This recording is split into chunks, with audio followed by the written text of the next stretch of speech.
just like with pandemics, we have these regular occurrences of coronal mass ejections, CMEs.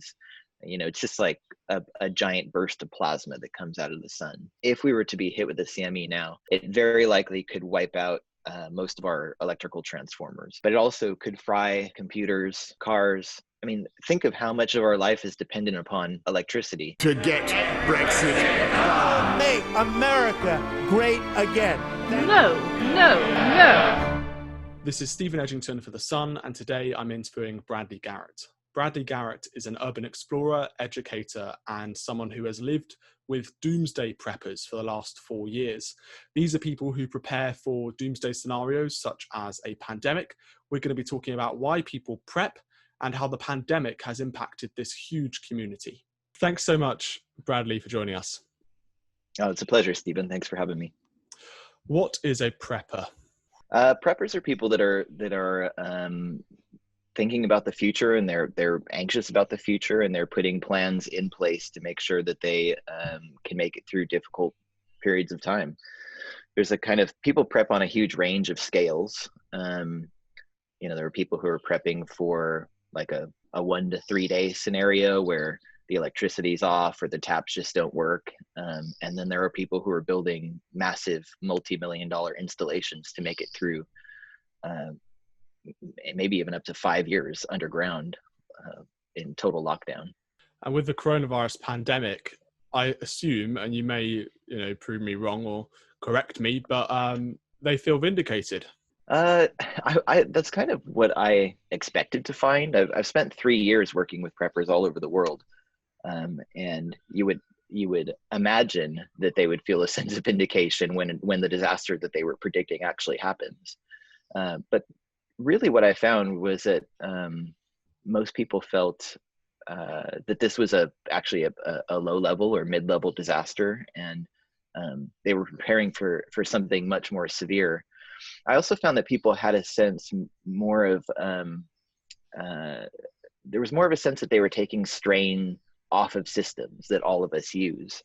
And so they were, in effect, through their preparations, freeing up those resources for people who need them more. So there was a kind of altruism behind their prepping that led to them not necessarily being smug, but just feeling secure in the knowledge that they were prepared for this.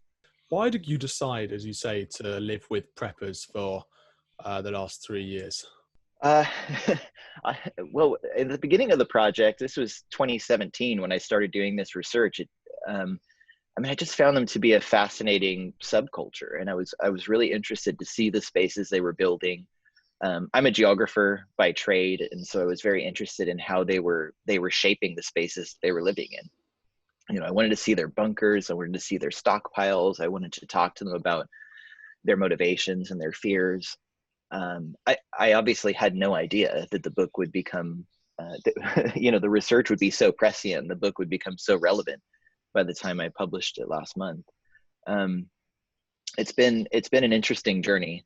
And one of the things that's been striking is that, now that I've been spending time with these preppers, I've started to see bunkers everywhere, in the cars that we drive, in the hardening of schools, in the building of gated communities, installation of CCTV cameras and surveillance systems. And I've also started to realize that a lot more people are prepping than we think are prepping. I'm actually house sitting for some people at the moment, and when we went into the bedroom the other night, they had a machine for reloading bullets next to the bed, and I realized, okay, they're prepping.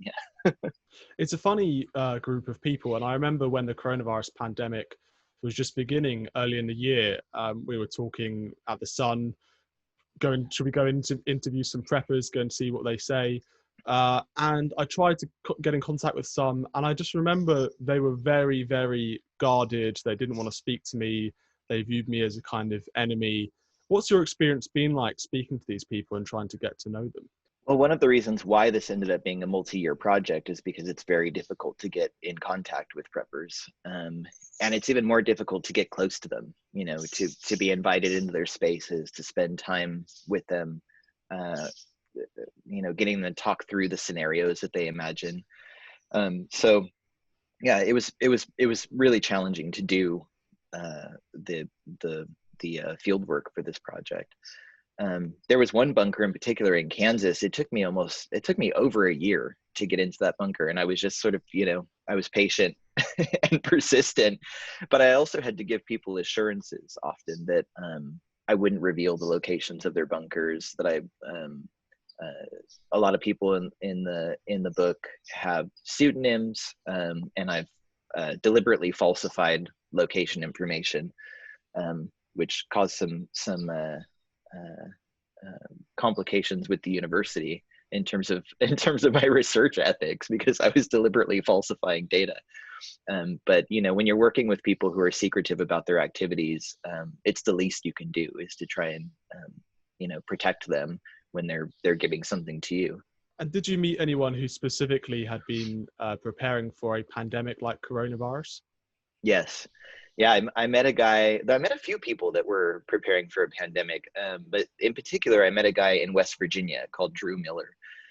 He's built a place that's called Fortitude Ranch, and his model, everyone's got a different ethos and how they prep. His model is that he's created sort of an archipelago of ranches around the country, and you buy into the Fortitude Ranch model. So I think it's $1,000 a year you can buy in. It's a bit like a timeshare, and if disaster strikes, wherever you happen to be in the country, you can retreat to the nearest ranch. And so I was with him in West Virginia, talking to him about the first location that he built there, and he told me he was very clear about the fact that we were overdue for a pandemic. And this was in 2019. I interviewed him. He said that we were overdue for a pandemic, that if you look at how pandemics come about historically, that we were overdue, that we were going to get hit by one. And the question for him was just what the fatality rate was going to be.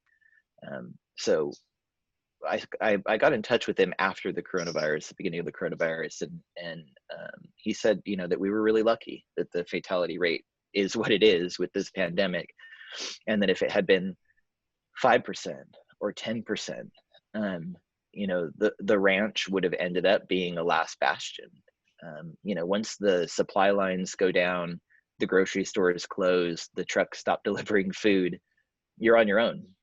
Preppers call it a yo-yo situation. You're on your own situation.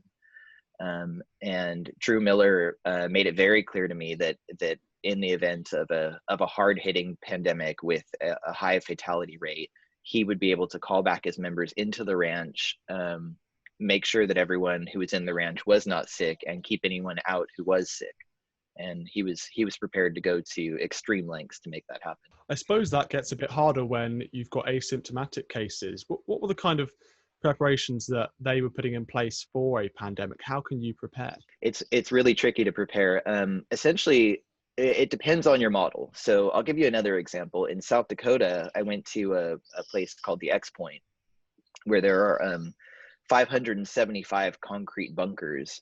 And essentially, each bunker, there's a family living in each bunker. There are about 40 or 50 families living there now, but eventually, the whole place could fill up.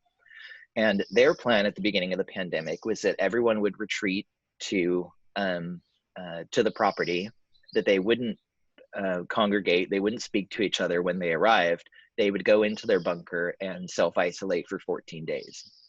So the thinking there is that when they emerge in 14 days, they know that everyone who's inside the community is not infected. And then again, you have to, at some point, make a call about when you stop letting people in. And so there is a kind of window of opportunity when you could retreat to the facility. But if you don't make it in time, potentially you could get locked outside. And have these people instigated that plan? I mean, when the coronavirus hit, do you know of many people who went into their bunker and went into their safe house? Yeah, it was pretty fascinating. That community in particular, they had a thread going on Facebook, which I was a part of, and they were trying to decide, when do we go? And what's the cutoff date here? And so everyone was trying to wrap up their affairs, pack up their trailers and caravans and get out to the property. And they got there and they isolated. And at the time, I was in Los Angeles, and Los Angeles was just a disaster. I mean, the cases were spiking. Everyone, of course, was walking around in masks and gloves. It was terrifying in the beginning. And 14 days into that, they all emerged from their bunkers, and it was such a stark contrast watching them barbecue and enjoy themselves outside in their isolated and protected community, while the rest of us were panic shopping for water and toilet paper. It did seem like the plans that they had put in place bore fruit.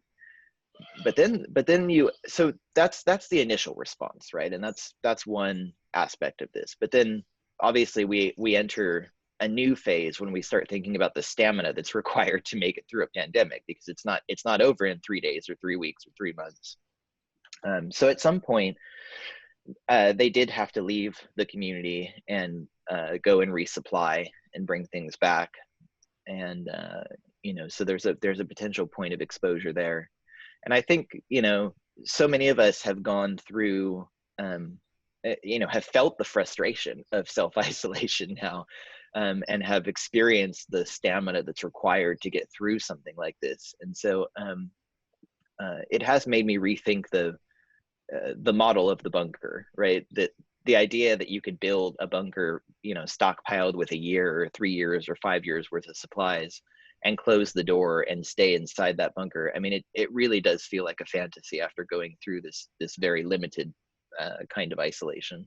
Well, what's interesting is that obviously governments around the world, including in the UK, told us, at least in the initial part of the pandemic, to stay at home. And we're to go into our own mini bunkers. I had to stay in this house for weeks on end, driving me mad. So in a way, I suppose I'm slightly envious of those people who already had facilities available. So maybe they were right to prepare for this pandemic. Yeah, well, I've been living in cities for 15 years. I was in London for a decade, and I just spent 3 years in Sydney. And I was en route from Sydney to Dublin to take up a new job when the pandemic hit. And I got stuck in California, where I'm from originally.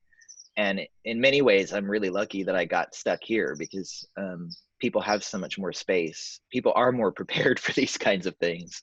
And I ended up buying a remote property in the mountains. I've got a 1/4 acre now, and I've started stockpiling tools, food, medicine, just doing some very kind of practical prepping. But more than anything, having the space and being able to get away from people, it's such a stark contrast to the life that I had in cities, where I was in, cramped environments. I had no ability to store food. It's extremely difficult to stay away from people, especially if you're reliant upon public transport. And before I started working on this project, it never would have occurred to me that those things would be a problem. In fact, I saw them as a benefit. That you wake up in the morning and you encounter all of these people, and the city breathes life into you in some ways. But obviously, once disaster strikes, the city becomes the last place you want to be. And I am now. It's caused me to rethink sort of the way that I'm living and the shape of my life, as it has for many people. The ability to remote work is causing a huge flight from cities into suburban and especially rural areas. And it's been very interesting here watching people flood out of LA into places like the mountains where I am. And the property prices are suddenly shooting up, and real estate is stretched to its maximum. Meanwhile, the real estate market in Los Angeles is collapsing because everyone's leaving.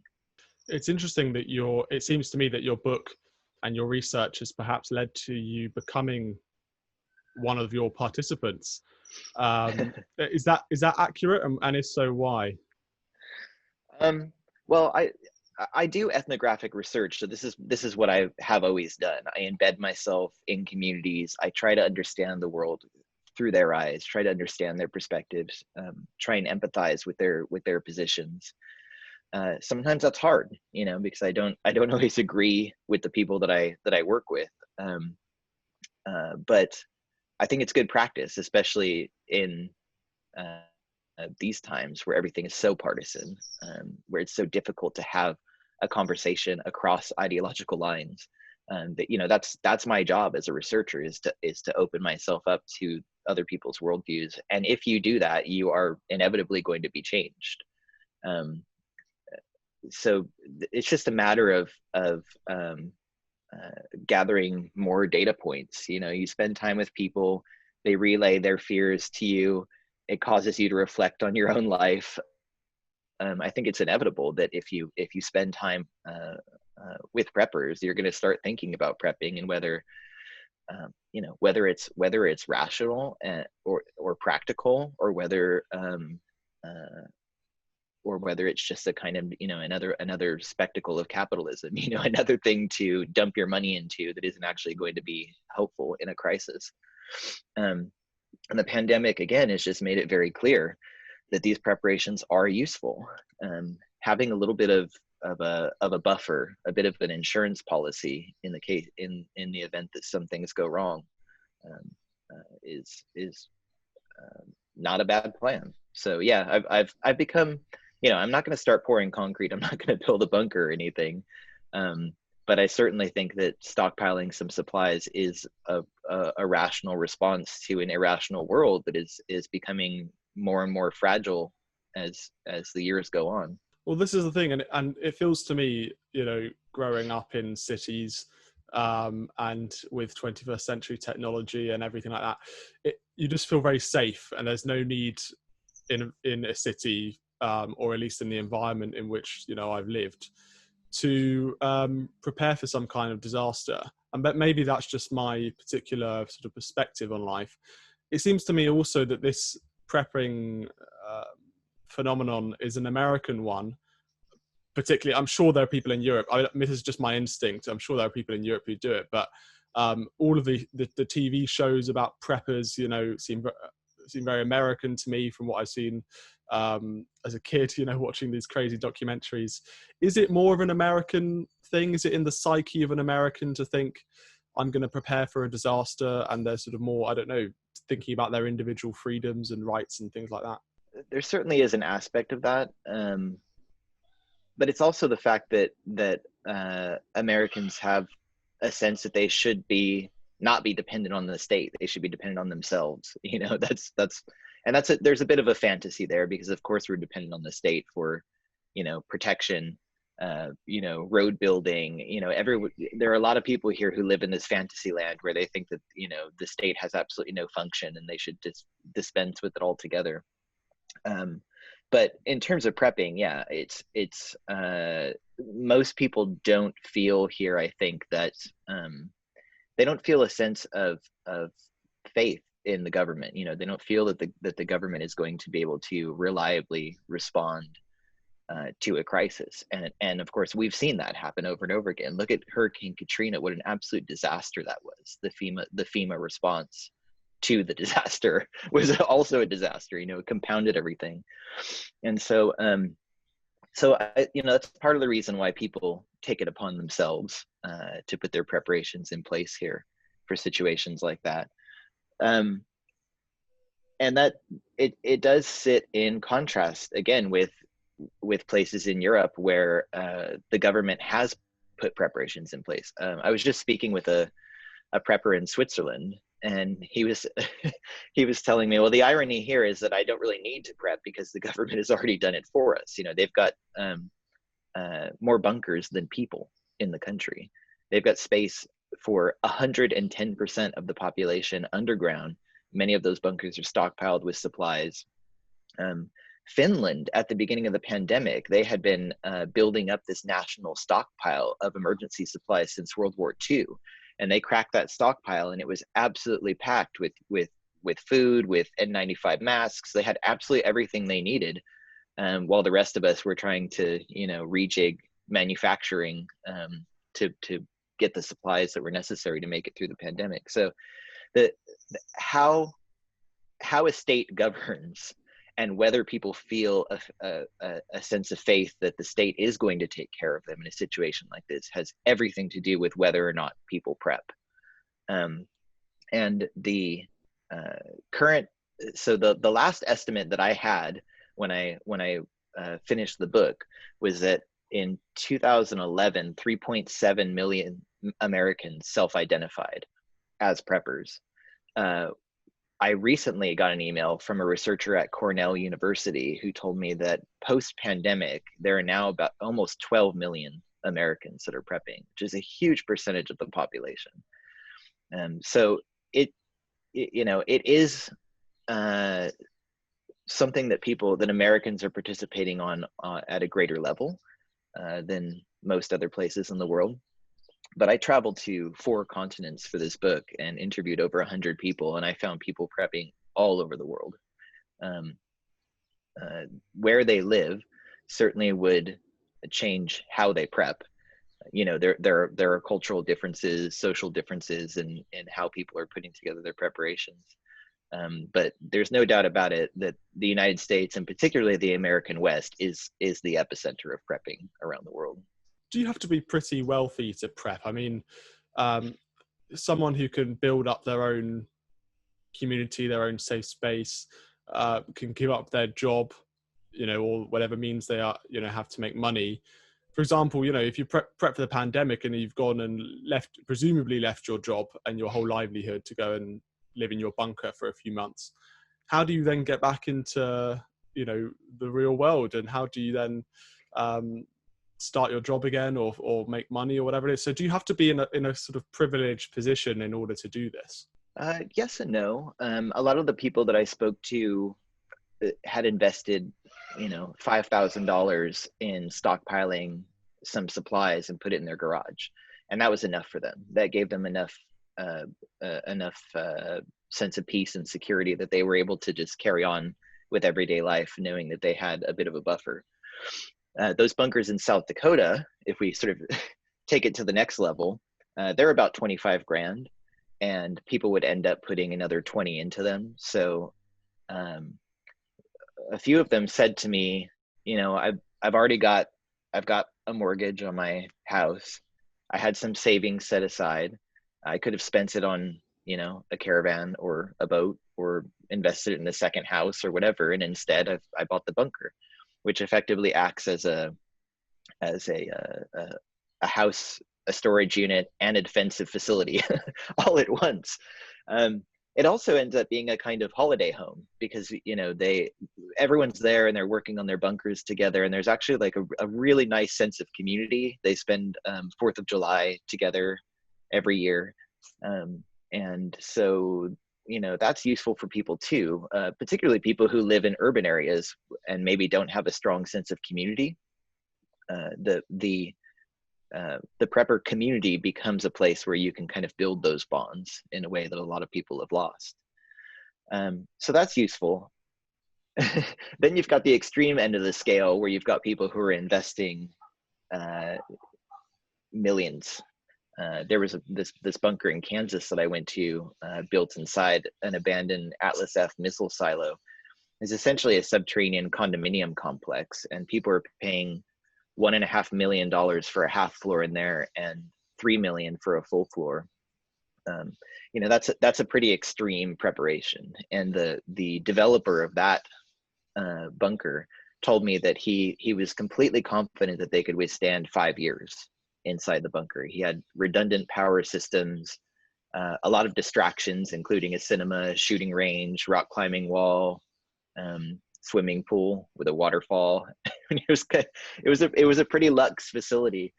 But again, the question is not, can you buy it? Can you pay for it? Can you build it? That's just a matter of scale. If you're making $1 billion a year, maybe spending $1.5 million on a bunker doesn't mean a lot to you. You're happy to just throw that money at it. What's much more difficult is trying to engineer the right kind of community, the right kind of psychological atmosphere, the right kind of social atmosphere that would enable you to make it through a period of incredible turmoil. And that is what I think the South Dakota development is getting right. in particular, because they already have a community. They already know who they can depend on. They already have plans in place that they've put together as a community, and that is really what's going to be able to get people through difficult times. So you don't necessarily need a lot of money to prep. Prepping can just be having conversations with friends, having a plan if something goes wrong, getting some long range radios in case cell phones don't work. Those small things that you can do to put yourself in a better situation should things go wrong. Where does our fascination or obsession, in some people's cases, not going to name any names, with preppers come from? That's a good question. I feel like there's something very human about anticipating disaster and preparing for it. Think about this. We have been doing this for millions of years, probably hundreds of thousands at the least. Human beings are unique in their ability to be aware of their mortality, to be aware of not just a threat that's in front of them, but a threat that could manifest. We can imagine these scenarios, and this is why we've survived as a species. So I think that part of our fascination with preppers is there's something primal about it. We're fascinated, it's like watching shows where they drop people in the middle of the wilderness with a stick and a knife, and we're all fascinated to see how long can they survive, because it tells us something about being human. How smart are we? Can we think our way out of these situations? And of course now we've sort of boxed ourselves into a corner in many ways as a species. We are confronting more existential threats than ever in the history of our species, and many of those threats we have created. We created nuclear weapons. Climate change is our fault. Artificial intelligence is something that could become a huge problem, and we keep working on it. We keep building it. It's like, so a lot of people have this sense that we are collectively headed towards some sort of precipice, and they feel like, I think, going back to the way that we've always dealt with things, building, staying put, bugging out, putting plans in place, those are rational ways to respond to these almost impossible scenarios that we're all facing. And so, yeah, I think that's where the fascination comes from. It's about reaching back into our past and thinking about how we have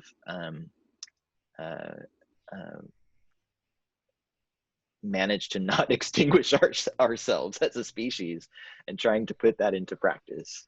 I suppose at one point we were all preppers in that sense, fighting to survive.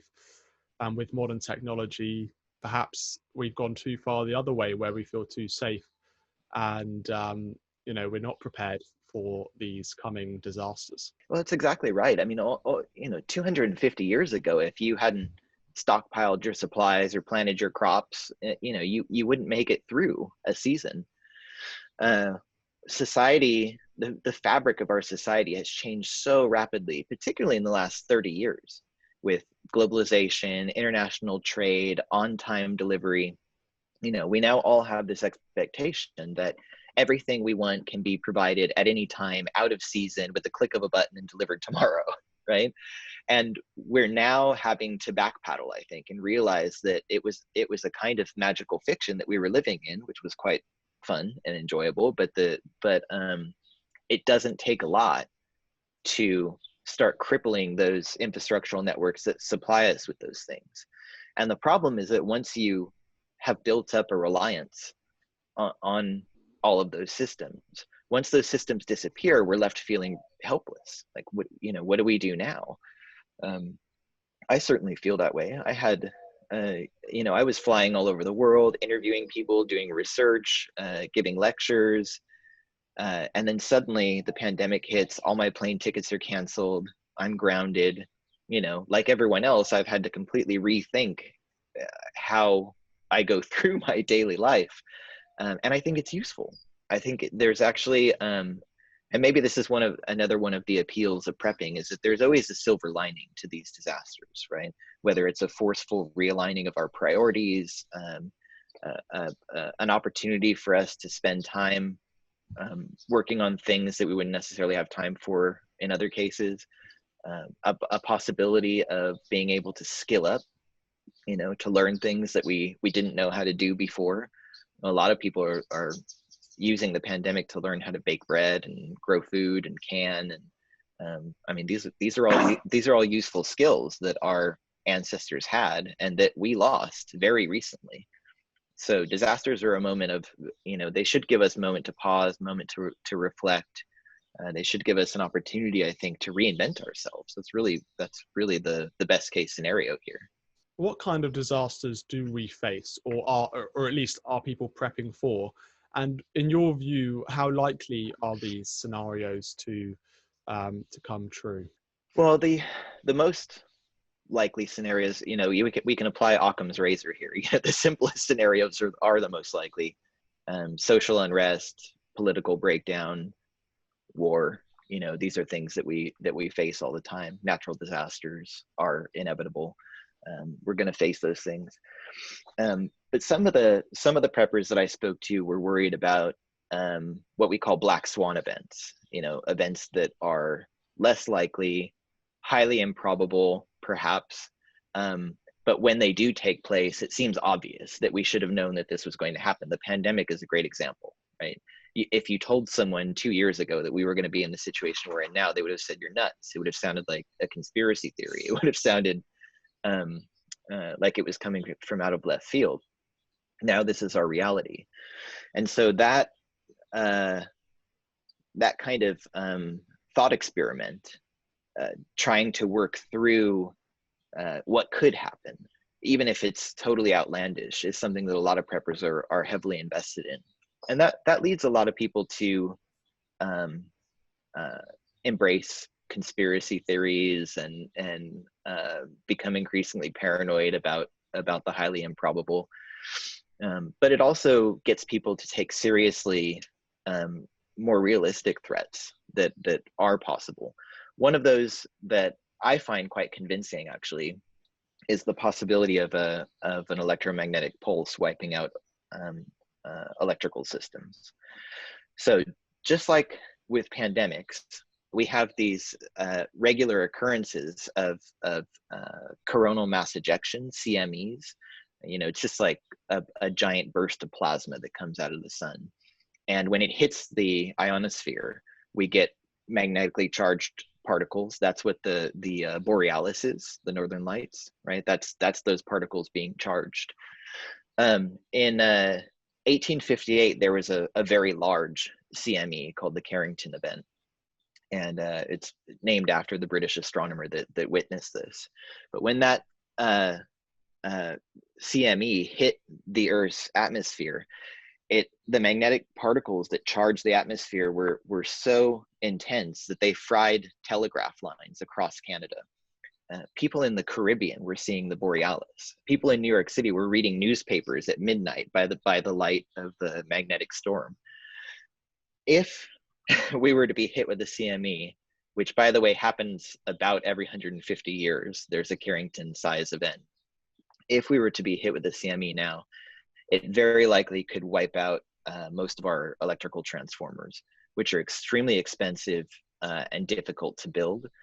But it also could fry computers, cars. I mean, think of how much of our life is dependent upon electricity, particularly now that we're all working from home. I mean, this would be like the worst possible disaster, is to be hit with the CME in the middle of a pandemic. Preppers call that the ripple effect. When you have disaster upon disaster compounding and creating these impossible scenarios. So, I feel that's something that does concern me. I feel like that would be an event that really would cripple us. I mean, it would be incredibly difficult to recover from that. And you can imagine the effect that would have on our economy, the social unrest that would come out of people losing electricity. How long does it take for people to get really desperate when their refrigeration has been out for weeks, months? I'm not going to let these things keep me up at night, but you spend years with people who are thinking about these scenarios, and you inevitably will start doing those mental calculations about, what is possible, what is probable, what is unlikely. And an EMP is certainly something that I'm a little worried about. It's funny, you're the second person on this podcast to be worried about that. Brett Weinstein was very concerned that the government isn't prepared for one of these Carrington events. And I think the coronavirus pandemic maybe proves him right. I mean, in Britain, for example, we did some sort of preparation a few years ago with a war game for a pandemic. It wasn't for a coronavirus-style pandemic, and it pointed out just how unprepared we were as a country. Whereas you look at somewhere like South Korea or Taiwan, they have prepared immensely for a coronavirus pandemic and obviously reap the benefits from that. So do you think that governments are prepared enough for these kind of disaster events? Well, some governments are, as you say, but generally, no, we're not spending nearly enough time thinking about these things. And, it's understandable why we don't, because it's expensive. We have other places that we need to invest our time and our money and our energy. If you say to someone, okay, we can invest 30 million in trying to cure cancer, or 30 million in hardening our architecture for an EMP, where that money is going to go. So so it's understandable why we don't prepare for these scenarios, and it's hard to get people to do so without fear, right? So this is part of the reason why preppers appear to be crying wolf all the time, about what could happen. But if you don't get people to think through the ramifications, not just the event itself, but what are the knock-on ramifications of an event like that, it's impossible to get people to prepare for it. It would be interesting to look at countries like Switzerland, where they've put in serious infrastructure for nuclear war. Sweden, they did a lot of work there too, and try and figure out, like, wait, what was it that convinced people that this was a necessary expenditure, and how were they able to get those budgets passed? It's quite important that we are able to convince governments that these are worthwhile investments. But maybe we could look to those countries and try and figure out how they did it. It's interesting, isn't it? And also I suppose those two countries are also lucky enough to have a wealth of natural resources. And Taiwan and South Korea, the two countries I mentioned about the coronavirus pandemic, I think South Korea in particular prepared for this because they had a disastrous impact from the MERS virus. I think that was in 2015, which obviously woke their government up a bit and made them prepare. And I suspect that you're not going to find too many countries who won't be prepared for another coronavirus pandemic after the disaster that has been this one. After writing your book, can you just talk a bit about the psyche behind being a prepper, why people prepare for these things, and what are they like? I mean, to me, they don't have a great reputation. They come across, or at least they are portrayed in the media, especially on these wild documentaries, I'm sure you've seen them, as kind of nutty and a bit crazy. Yeah, well, those media representations, they rely on spectacle. They create characters of people, and if you are, if you're making a TV show and you're looking for ratings, you're not going to find the totally reasonable, rational person to follow around, right? You're going to find the most extreme example. I spent time with a huge, a really diverse group of preppers, people who were had different political beliefs, religious beliefs, ideological motivations. I met someone who is an anarchist who is living in a shipping container in Hawaii, living completely off grid and growing their own food. I stayed with a community of women in Tennessee who were building weapons and growing secret they had secret groves of fruit trees that they were growing in the national park, so that they could retreat to the national park if something went wrong, and their supplies would be waiting for them. I met obviously a lot of hard-nosed ex-military types that are stockpiling weapons and building defensible space. I also went to I spent time in Utah with people from the Church of Latter-day Saints, Mormons, who are actually the easiest people in the world to interview. They're very welcoming. They invited me into all their factories where they were producing oat, pasta, sugar, rice, beans that they were storing in 25-year shelf life cans, and they make sure they get into every Mormon household. The Mormons were by far the most prepared people I've ever met. They were exceptional, and exceptionally kind. Their motivations, this is also interesting too, their motivations for prepping were not about the kind of notion, the rugged individualist notion that they're going to take care of themselves and their family, as we've seen in other places. Their prepping was very much for the community. So the idea was that if a disaster were to strike, even if they had to retreat into their basements for a week or two, eventually they would emerge and pool their resources to make sure that everyone could make it through whatever was happening. I also went to a factory where they are building these kind of incredible monster vehicles, these four-wheel drive and six-wheel drive armored caravans that they would stockpile with food. Many of them had beds, showers in them, and they could essentially stay on the road forever.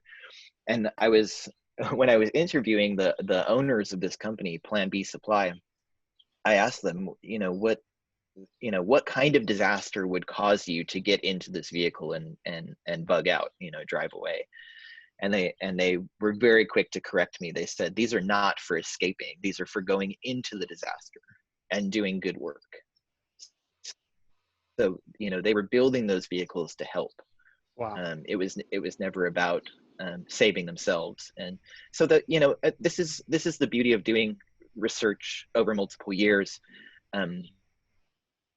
Going out of your way to try and find people who are telling different kinds of stories, it disrupts that media narrative that has, I think, very unfairly charactered preppers as, wacky, kooky, outlandish people. A lot of the people that I met were very kind, very sincere, and just concerned about the direction that the world was heading. And I really came to feel that that their responses, if it gave them some peace, some solace, a sense of security, there was absolutely no reason not to prep. And on the flip side of that, the more the preparations they had put in place, the more strain they could take off of systems. Those preppers at X point in South Dakota were not going to be in grocery stores. They were not going to end up in a hospital on a respirator. They had their supplies in place for this, which meant that the state could more effectively do its job to take care of other people.